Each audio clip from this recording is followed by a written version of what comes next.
사도행전에 보면 어떤 교회가 좋은 교회냐, 눈물 흘려 기도하는 교회가 좋은 교회이고 금식하며 기도하는 교회가 좋은 교회라고 했습니다. 아마 조경열 목사님께서 이제 제 31대 연희교회 담임 목사로 취임하시면서 많은 기도를 하셨고, 또 눈물의 기도가 있었고, 또 금식하며 기도하는 모습을 보았습니다. 아마 그 기도하신 대로 아름다운 사역을 펼쳐가게 되실 줄로 믿습니다. 예수님께서 이 땅에서 수많은 일을 하셨지만은 마태는 3가지로 요약했습니다. 가르치고 천국 복음을 전파하고 모든 약한 자를 돌보셨다. 이 3가지를 한 단어로 요약하면 바로 사역입니다. 구원받은 그리스도인이 가장 힘써야 할 인생의 목표는 바로 사역인데, 영혼을 구원하고 그 영혼을 그리스도의 제자로 세우는 일입니다. 그래서 오늘 베드로는 억지로 하지 말고 자원함으로 해야 한다, 그렇게 사역의 태도를 언급하고 있습니다. 억지로 하는 것과 자원하는 것, 이 두 단어는 간단해 보이지만 사실 이 땅에서 일하는 모든 사람의 태도를 아우르는 단어입니다. 이 땅에서 일을 하는 사람은 무조건 이 2가지 가운데 하나를 선택하게 되어 있습니다. 억지로 하거나 자원함으로 하거나 둘 중에 하나입니다. 우리는 이 2가지 태도 가운데 하나를 택하여 살게 되어 있고, 중요한 것은 태도가 우리의 인생을 결정한다는 것이죠. 신기한 것은 유익한 것은 억지로 하기 쉽고 해롭고 무익한 일일수록 자원함으로 하기 쉽습니다. 그래서 게임을 하면서 밤을 굶어가며 게임에 열중하는 사람들은 시간 가는 줄 모르고 합니다. 무익하지만 열심히 합니다. 그러나 보람차고 유익한 일은 대부분 억지로 해야 합니다. 그 이유는 우리의 본성이 타락했기 때문이죠. 우리의 본성은 타락해서 내버려 두면 타락한 쪽으로 더 기울어질 수밖에 없습니다. 바울은 구원받은 후에 우리 내면에서 일어나는 전쟁을 이렇게 구체적으로 표현했습니다. 내 속 곧 내 육신에 선한 것이 거하지 아니하는 줄을 아노니 원함은 내게 있으나 선을 행하는 것은 없노라. 내가 원하는 바 선은 행하지 아니하고 도리어 원하지 아니하는 바 악을 행하는도라. 그러므로 내가 한 법을 깨달았노니 곧 선을 행하기 원하는 나에게 악이 함께 있는 것이로다. 구원받은 모든 성도에게는 이 싸움이 있습니다. 우리 안에는 2가지 소원이 있습니다. 하나님의 일을 하고 싶은 소원과 세상의 일을 하고 싶은 소원이 있습니다. 타락한 본성을 가진 우리는 아무리 좋은 일이라 해도 당장 즐겁게 하기가 어렵습니다. 사역이 귀하다는 것은 알지만 때로 하기 싫을 때도 있습니다. 왜 그럴까요? 우리가 여전히 육신에 머물고 있기 때문입니다. 우리는 이 전쟁을 이해하고 승리하기 위해서 항상 노력해야 됩니다. 이제 조 목사님께서 담임 목사의 사역을 하실 때 은혜 가운데 늘 거하지만은 때로 힘들 때도 있고 또 좌절할 때도 있고, 그리고 계속해야 하는가 하는 그런 아마 의구심이 들 때도 있을 것입니다. 바울도 이러한 갈등을 겪었는데 하물며 우리겠습니까? 우리 안에는 언제나 이 2 마음이 싸웁니다. 그래서 우리는 이 영적 전쟁을 알고 2 마음 가운데 어떤 마음을 개발할 것인가 하는 것이죠. 육신에 져서 사역을 포기할 것인가, 아니면 성령에 붙들려 하나님이 주신 사역을 지속할 것인가, 또 사역한다면 억지로 할 것인가, 아니면 성령 안에서 즐겁게 자원함으로 할 것인가. 아마 이것이 우리 사역의 질을 결정하고 더 나아가 우리의 삶을 결정할 것입니다. 오늘 성경 말씀에서 하나님은 베드로를 통해서 구원받은 모든 자에게 말씀하십니다. 사역을 하는데 즐거운 마음으로 하라고 말이죠. 누가 시켜서 억지로 하는 것이 아니라 즐거운 마음으로 자원하여 하라고 말씀합니다. 근데 이 즐거움과 자원하는 마음은 저절로 생기지 않습니다.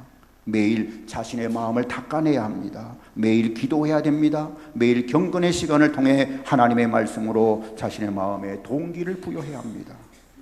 가만히 두면 우리의 본성은 타락해서 육신으로 기울기 때문입니다. 그래서 우리는 항상 하나님의 말씀과 기도로 자신의 마음을 독려해야 합니다. 이런 면에서 이제 연희교회의 담임으로 취임하시는 조경열 목사님은 영성과 또 기도의 삶에서 탁월하시다고 생각을 합니다. 또 눈물 흘려 금식하며 기도하는 모습을 제가 보았습니다. 무슨 일이든 이제 열정으로 하실 것입니다. 오늘 성경의 말씀 보면 열정으로 하는 사람만큼 신나고 기쁜 사람이 없습니다. 이왕 일을 한다면 열심히 하는 것이 좋겠죠. 오늘 2절의 말씀을 보면 놀랍게도 열정에는 강한 전염성이 있다는 것을 알게 됩니다.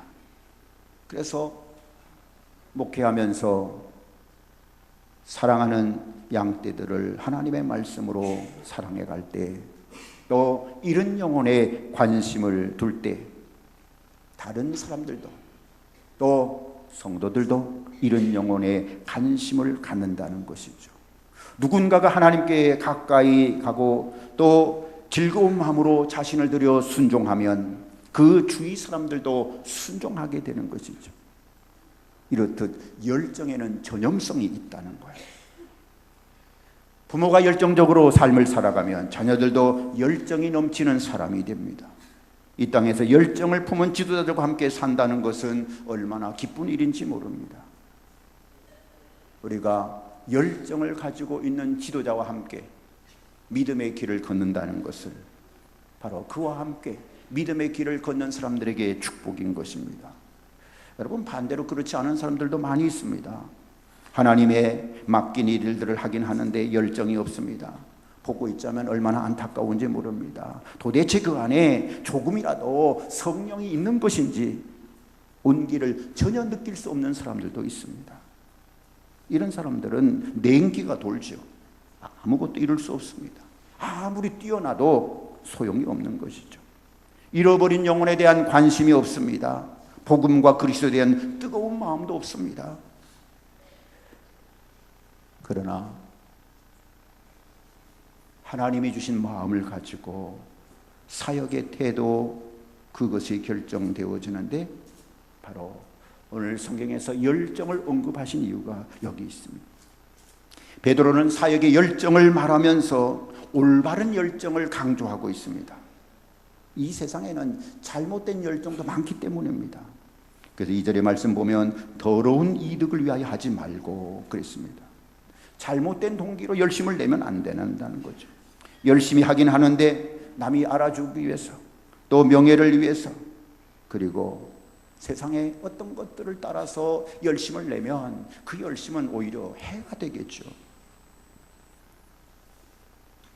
열심을 내는 사람들 가운데 그 마음의 동기를 살펴보면 하나님이 아니고 예수님이 아니고 명예와 또 세상의 것들을 자신을 드러내기 위해서 하는 경우도 너무나 많다는 거예요.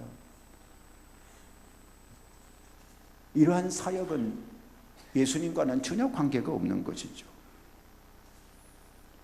오늘 이제 연희교회를 담임하시고 취임하시는 우리 조 목사님은 여러분들이 잘 아시는 대로 열정이 넘게 목회해 오셨고 또 열정적으로 사역을 감당해 오셨고 또 마지막 이제 열정을 불태우기 위해서 또 귀한 사역의 자리에 서시면서 기도하고 계시는 것을 보았습니다.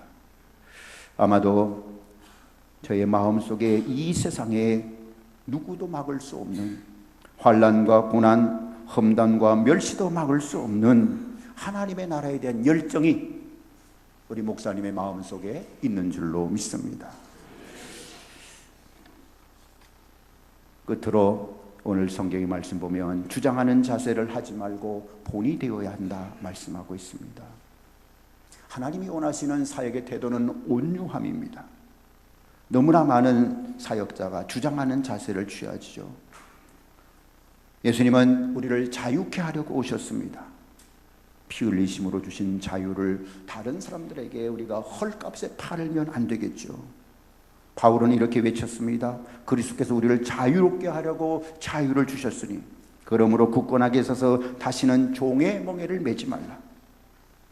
다른 사람의 영혼을 지도하고 있는 우리에게 바로 주장하는 자세를 버리고 그 사람의 영혼을 얽어매지 말라는 거죠.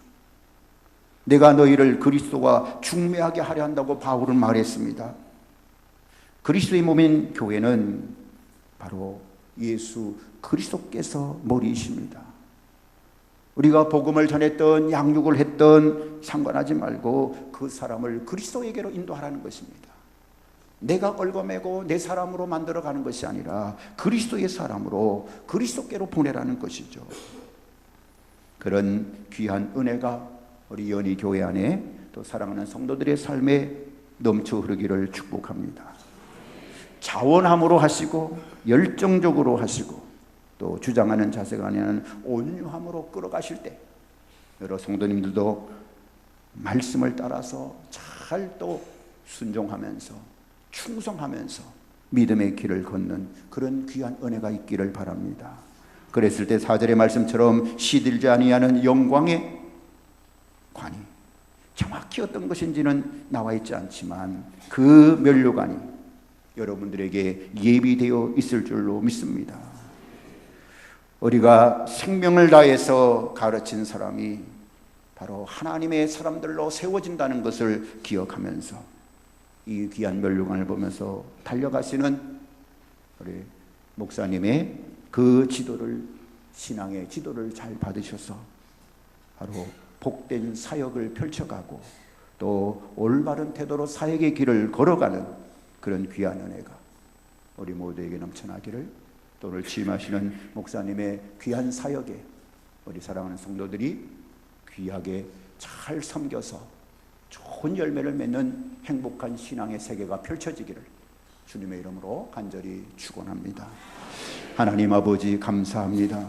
오늘 우리에게 귀하고 복된 날을 주시고 하나님께서 귀하게 쓰시는 우리 조경열 목사님, 연희교회의 담임 목사로 취임할 수 있는 은혜 주심을 생각할 때 참으로 감사합니다. 저의 눈물의 기도를 보시고 제가 마음의 열정을 품고 하나님께 간구하며 나아가는 사역의 길이 복되게 하시고 하나님의 영광을 드러내는 일에 최선을 다하는 복된 삶에 좋은 열매가 맺는 은혜가 있게 하여 주옵소서. 예수님 이름으로 기도드립니다. 아멘.